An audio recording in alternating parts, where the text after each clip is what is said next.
isang problema pa, bakit nag-imbita sila ng Department Secretary sa bicam? Unprecedented yan kasi parang bumalik kami sa committee hearing. Yes.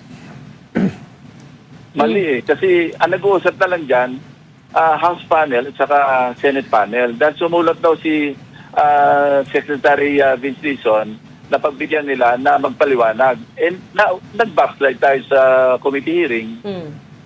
Kaya nasayang yung parang kahapon, yung buong hapon o gabi, parang doon lang napag-usapan, hindi sila masyado nakausat doon sa may bicameral conference. So right now, I think sinabi na rin ito ni Senator Win, as of now, after our caucus this afternoon, deadlock Naka-deadlock kami.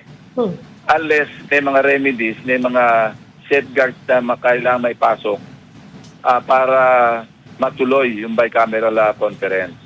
Kasi pagka nag-deadlock at inabot kami ng Happy New Year, hindi Happy New Year yun, reenacted New Year yan. Reenacted. Sa budget.